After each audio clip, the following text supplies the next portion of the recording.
أعلنت الغرفة التجارية بالإسكندرية عن مبادرتها بالمشاركة المجتمعية بإنشاء مدرسة تعليم فني بالإسكندرية في إطار مشاركة المجتمع المدني والمؤسسات المختلفة ورجال الأعمال والمستثمرين بمحافظات مصر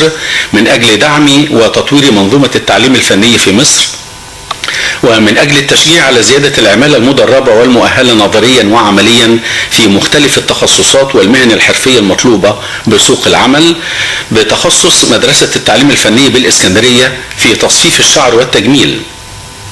شاملة التجهيزات، ويتم تأسيسها خلال هذا العام على نفقة أعضاء الغرفة التجارية من شعبة التزيين والجمال بعد أن تم التنسيق مع وزارة التربية والتعليم في قطاع التعليم الفني.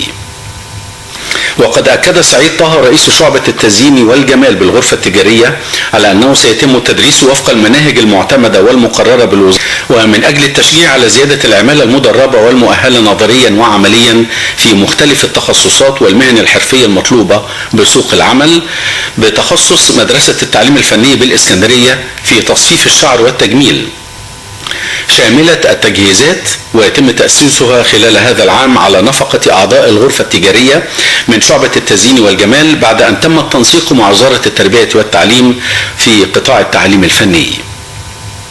وقد أكد سعيد طه رئيس شعبة التزيين والجمال بالغرفة التجارية على أنه سيتم التدريس وفق المناهج المعتمدة والمقررة بالوزارة للطلاب بتخصص تصفيف شعر رجالي، وكذلك أيضا الدراسة بها للفتيات في تصفيف شعر وتجميل للسيدات، وهي تخصصات مطلوبة للغاية محليا وعالميا.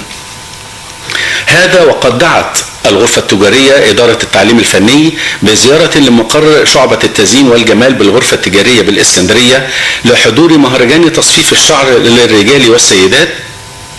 وكذلك التعرف على أهمية هذا التخصص من خلال شرح المناهج العالمية للقصات المختلفة للمراحل العمرية المختلفة. حضر المهرجان عدد كبير من أعضاء مصفف الشعر بشعبة التزيين والجمال بالغرفة التجارية بالإسكندرية، والذين قاموا بعرض شامل لكافة المناهج المقررة لأنواع القصات والتزيين للرجال والسيدات. وقد قامت إدارة الشعبة بالغرفة التجارية بتسليم الجوائز والدروع وشهادات التقدير للمتميزين.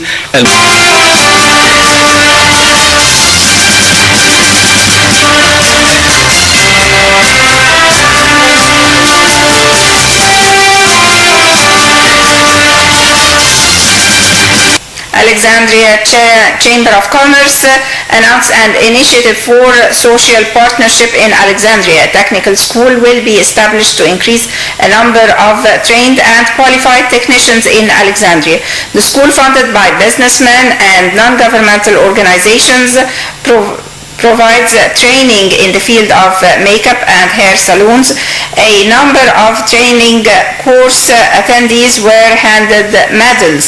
and certificates of merit for participating in the initial training. La Chambre de commerce d'Alexandrie a signalé sa participation au projet de l'établissement d'une école technique à Alexandrie. Ceci vit dans le cadre de la coopération de la société civile, des différentes installations, des hommes d'affaires et des différents investisseurs des différentes gouvernorats, où le processus de révolution du système de l'enseignement technique en Égypte.